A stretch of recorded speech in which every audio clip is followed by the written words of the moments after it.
Olá, amados, amadas espectadores do nosso Responsabilidade. Você já ouviu falar em diálogo entre escolas e territórios? Ah, viu? A gente sempre procura trazer pessoas com olhares inovadores para se apresentar para você. Porque essa instituição já recebeu tantos prêmios nacionais e internacionais que nós vamos juntos aqui entender como é possível fazer educação, cultura e uma verdadeira revolução através da organização de ideias, conceitos e conhecimento.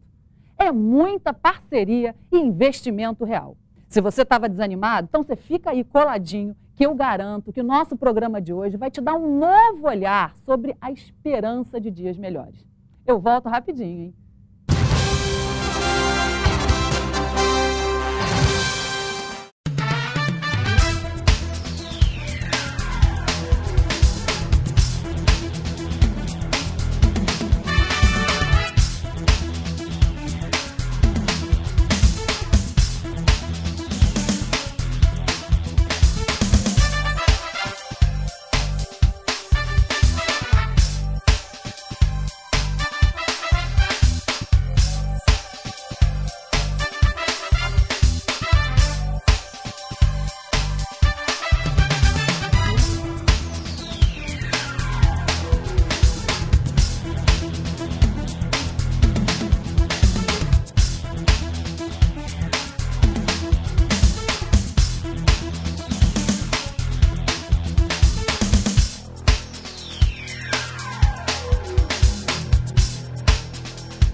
Estamos de volta com Responsabilidade com ela, que é mestre em História pela PUC-Rio e doutoranda em Educação pela USP.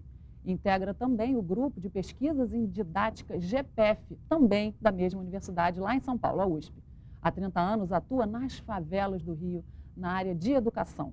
E há 14 fundou com educadoras da Mangueira, que ela faz questão de falar, Rose, Carol, André e Roberta André, a Casa da Arte de Educar, que possui uma atuação local no Morro da Mangueira e nacional com formação de professores e pesquisas. A Casa da Arte atua com educação integral, educação de jovens e adultos e em pesquisas em educação, de uma maneira geral, né? O nome dela, Sueli de Lima, a quem eu apresento a vocês com tanto orgulho. Sueli, que prazer te receber aqui. Prazer também, Cláudia. Muito obrigada pela oportunidade, enfim.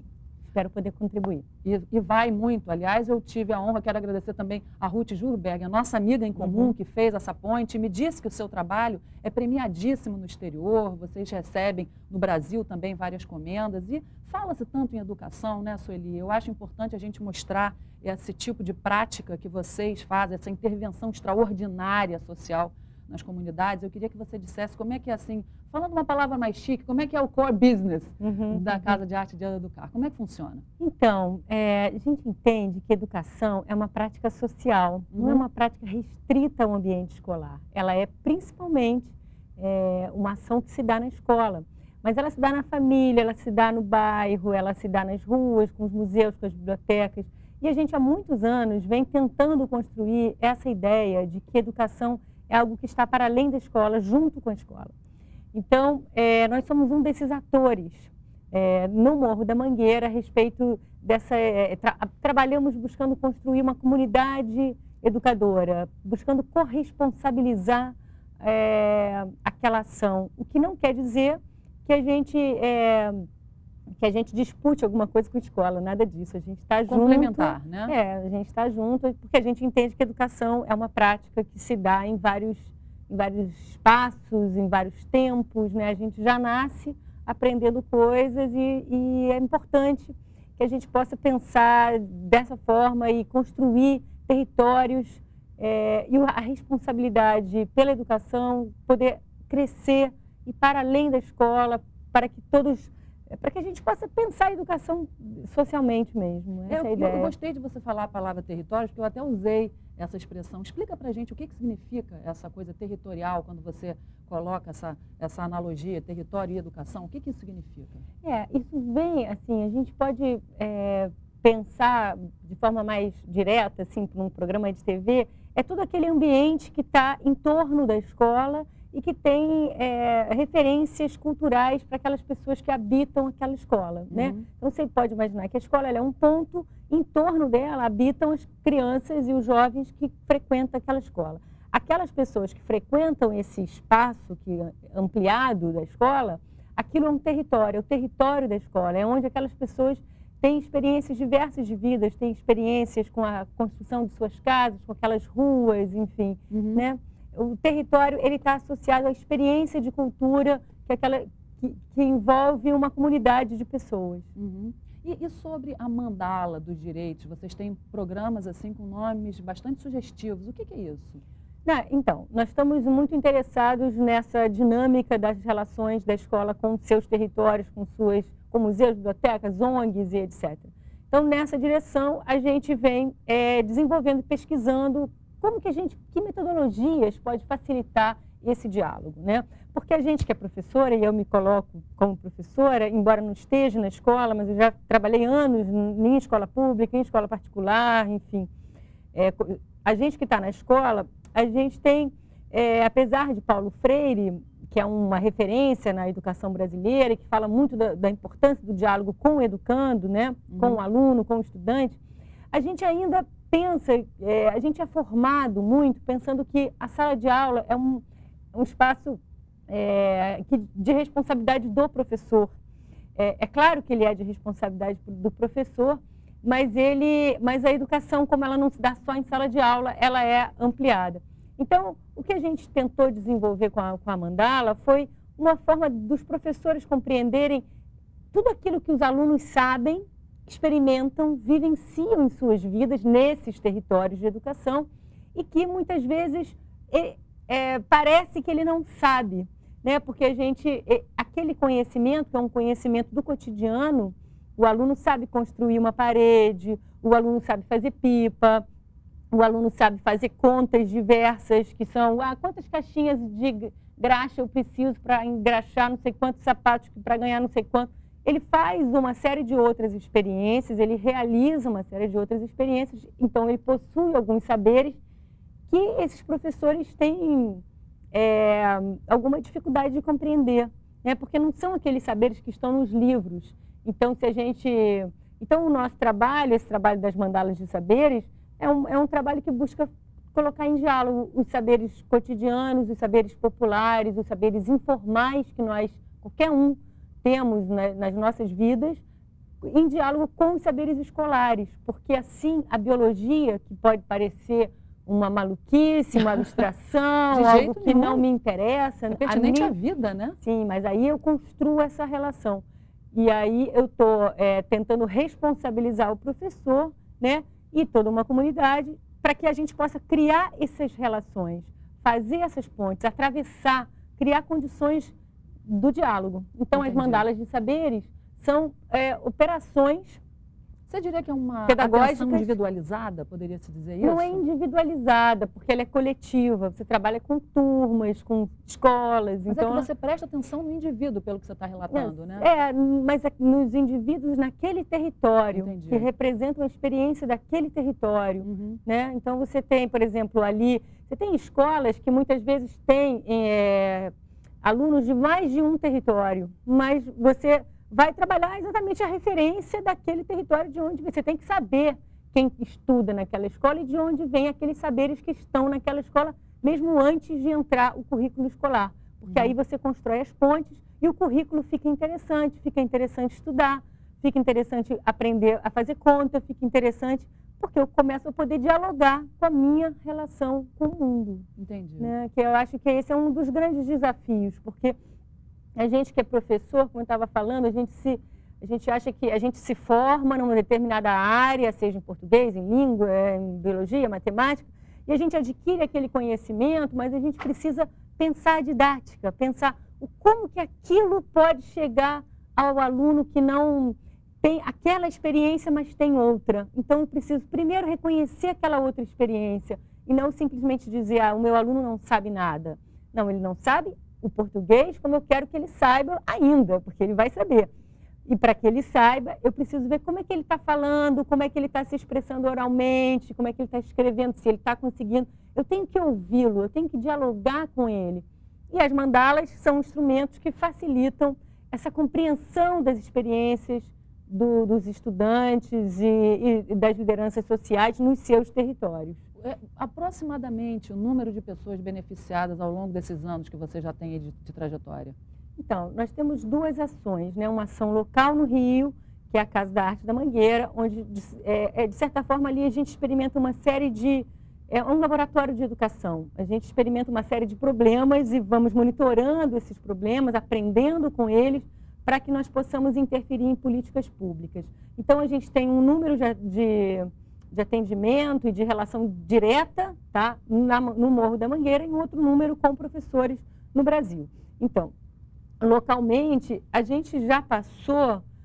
esses números eu uma coisa aproximada, mas é direto em torno de 5.000 alunos. Isso na Mangueira, no né? Morro da Mangueira. E no Brasil, a gente está em 30.000 escolas no programa Mais Educação, e estamos também com o programa da Secretaria de Políticas Culturais do Ministério da Cultura, em 5 capitais, uma em cada região do país. Quais são, Sueli? Nós estamos no Rio, em Recife, em Campo Grande, Porto Alegre e Porto Velho. E como se deu essa disseminação, quer dizer, esse salto de ter sido oriundo do estado do Rio e ter sido reproduzido, copiado ou replicado em outros estados? Como foi assim? Olha, é um trabalho que é um constante fazer junto com esses atores e professores e educadores do resto do país, né? Deu tão certo? Nós construímos redes, né, de relações, de saberes, e estamos investigando esses diálogos e as possibilidades de diálogos entre escolas e territórios, junto com as pessoas que são do resto do país. Porque nós não somos o dono da verdade, nós estamos ali investigando e aprendendo junto, né? Nós estamos com uma metodologia que funciona. Tem facilitado. E tanto que eu estou vendo aqui, você trouxe um vasto material, eu queria ao longo da entrevista já ir mostrando, para durante as suas explicações a gente não perder nada. Isso aqui, por exemplo, é o quê? Esse é um caderno que o Mais Educação, que é um programa de educação integral, lançou, o MEC lançou em 2007, nas 30.000 escolas desse programa Mais Educação. Sei. Então, aí dentro... Deixa eu dar uma folhada. Tá. Aí dentro você vai encontrar... São as mandalas? Só para ter uma ideia. Talvez fosse melhor eu folhear. Ah, tá, mas... Aí eu vou te mostrando as mandalas. Então você vai mostrando para a câmera, tá? Você dá uma olhadinha rapidinho e vai mostrando para a câmera para a gente não perder tempo, porque eu quero mostrar vários, tá? Tá. Então, aqui a gente tem a primeira experiência de sistematização desse trabalho que nasceu no Rio, no Morro da Mangueira. Então, o que a gente faz é criar relações, a gente tenta apresentar todo esse vasto campo de conhecimento que todos os estudantes possuem, seja ele do norte do país ou do sul do país, ou de um grande centro urbano ou do campo. O que interessa é que eles possuem experiências com as expressões artísticas, com uma forma de cuidar do corpo, eles possuem um calendário local, que não é o calendário Natal, Carnaval, Páscoa, não sei o quê, mas é o calendário que diz, hoje a vovó faz 100 anos, e eu tenho uma experiência com o tempo. Hoje o aluno foi atropelado na porta da escola há 2 anos. Então, essas experiências precisam ser levadas em consideração quando você está pensando em educação. Então, tem toda uma... na verdade, é uma ilustração da nossa cultura, que se expressa através do tempo, do espaço, da manifestação corporal, das manifestações artísticas, das relações políticas, né? Enfim. E a gente vai mostrando para professores como que essas coisas podem se relacionar com a física, com o português, com a matemática. Nossa, que interessante, com a física. Sim, com todas as áreas do conhecimento. Porque, na verdade, o que acontece é que existem muitos caminhos de diálogo, mas a ciência, ela nasce de um cotidiano, de um homem, né, querendo resolver um problema. Então, eu preciso transportar um peso, e aí eu penso na roda, né? Então, eu preciso acender alguma coisa, esquentar a comida, eu vou descobrir o fogo. E isso, há muitas potências, temos a ciência complexa como hoje, né? Então, é sempre diante de um problema que eu invento uma solução. E as comunidades populares, elas são repletas de experiências nessa direção. Riquíssimas, né? E que muitas vezes desconhecidas por falta de meios. Exatamente. Então, o que acontece? A gente está fazendo aqui, tem um outro trabalho que a gente faz com o Criança Esperança, a Unesco e a Rede Globo, que é um trabalho de investigação das tecnologias populares. Então, a gente faz relações... Mostra para a câmera. A gente faz relações entre algumas experiências populares que a gente encontra, que são verdadeiros professores pardais, aquelas figuras que inventam uma série de coisas. Esse daqui é uma máquina de moer amendoim.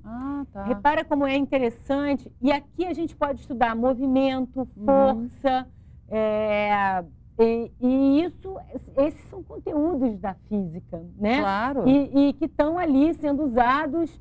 Então, você tem o pipeiro, né? Que também a gente pode tanto trabalhar cor, espaço, linha, como a física, o movimento, porque é leve, etc. E eu estou vendo o rosto dele, a autoestima, sobretudo, né? Porque o rosto do pipeiro, ele está ali, alegria pura, né? Eles todos participam da Semana Nacional de Ciência e Tecnologia. A gente tem um trabalho, uma parceria com o Ministério da Ciência e Tecnologia há muitos anos, e a gente apresenta todos esses saberes populares na perspectiva da ciência, do currículo, nas relações que a gente faz com a física, a biologia e etc, etc.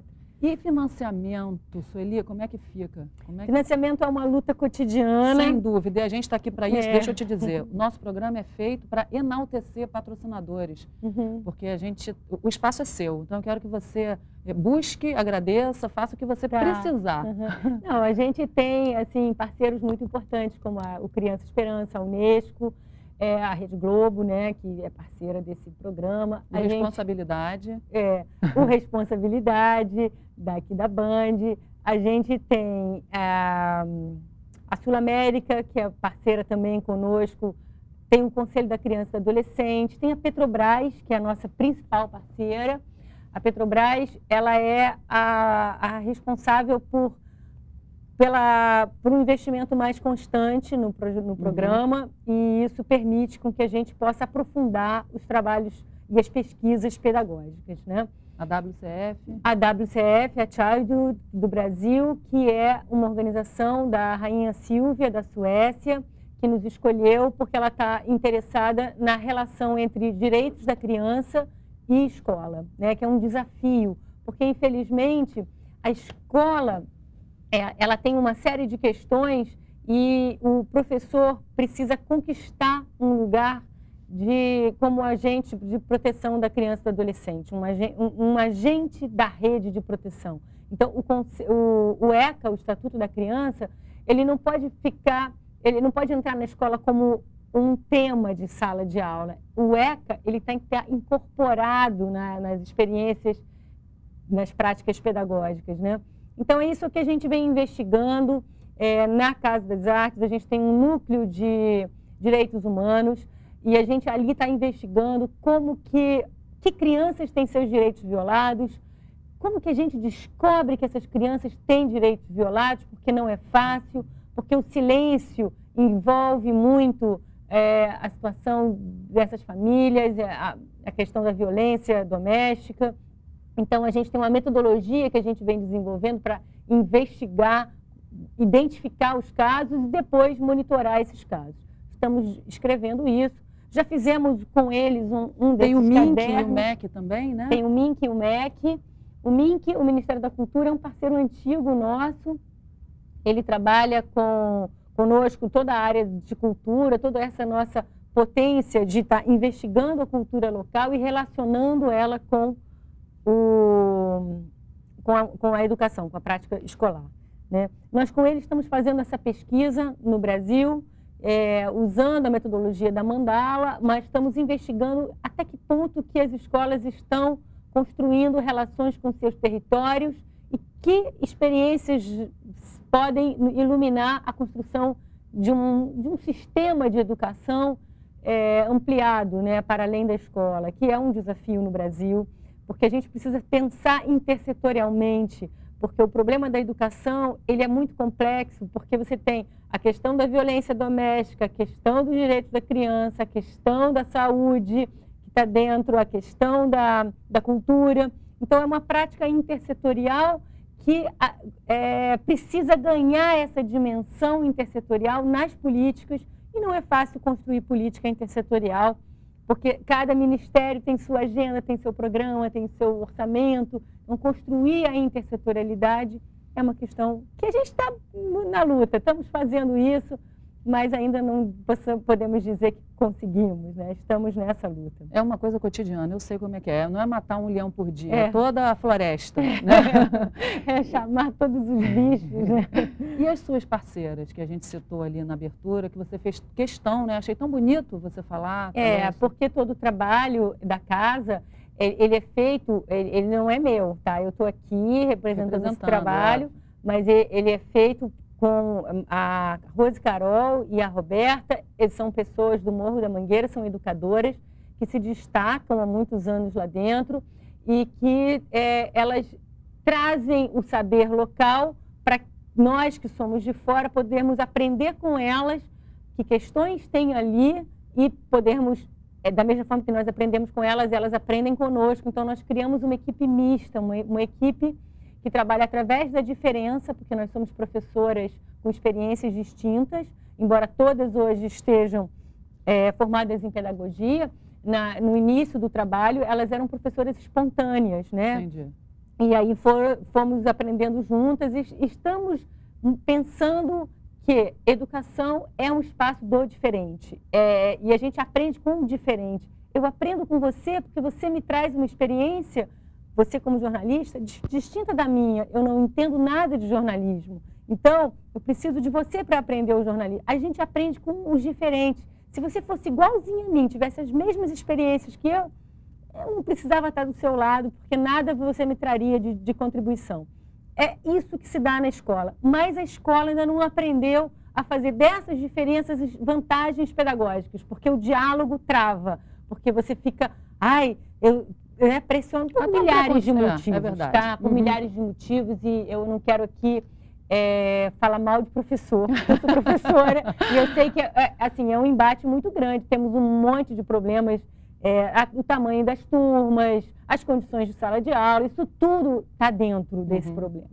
Mas o que a gente está podendo contribuir nesse grande desafio é na construção do diálogo. Apesar das condições, apesar dos problemas de lutas por salários e etc., a gente está tentando contribuir com condições de maiores diálogos entre estudantes e professores. Queria que você falasse rapidamente do prêmio que vocês receberam no Itaú Unicef e também queria depois que você corresse com isso para a gente pedir o que você precisar para a iniciativa privada, para os governos e agradecer novamente seus parceiros, porque sem eles, né, a gente não ia poder estar aqui.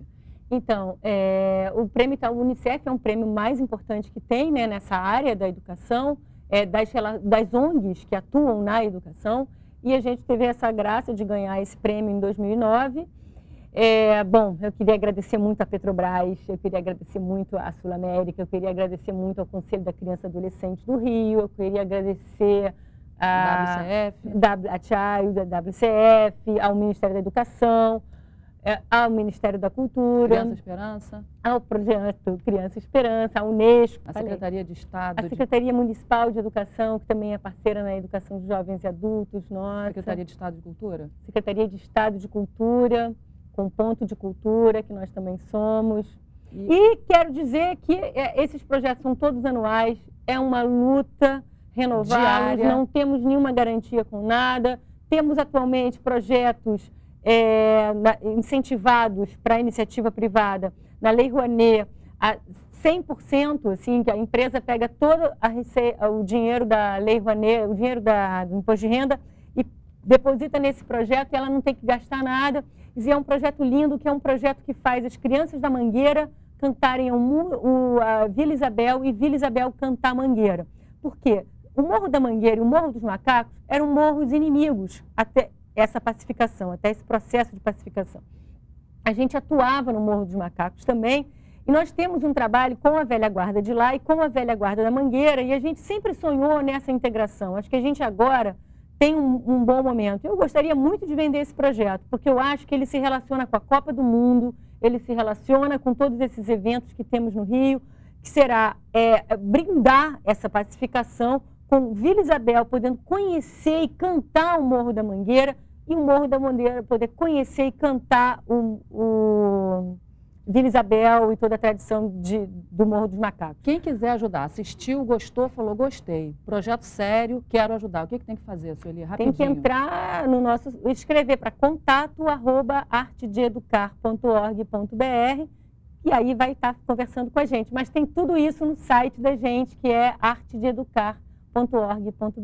Prazer enorme te receber, adorei. Igualmente. Nossas portas estão abertas, Tá nós bom. temos a mesma causa. Isso. Foi muito bom. Você quer mandar um beijo rapidinho para alguém? Quero mandar um beijo para todos os meus alunos queridos da Mangueira. Ai, que bom. Eu fico muito E satisfeita. dos macacos também. Foi um prazer enorme. Ó, só para você saber, eu também faço parte da educação. Quero ir ler o meu livro lá, doar parte por do meu favor, tempo, vai ser um tá? prazer. É o Sol que Queria Nascer de Noite. Acabei de editar, foi um sucesso. Todos vamos os amigos combinar. foram e eu faço questão de ir lá. Por favor, Estou te vai ser um mostrando, grande tá bem? prazer. E quero agradecer a você que nos acompanha aqui tão carinhosamente há 8 anos. Fiquem com Deus, lembrando sempre que quanto mais responsabilidade você assiste, mais responsável você fica. Um beijo para todo mundo beneficiado pela essa instituição fora de série. Até o próximo.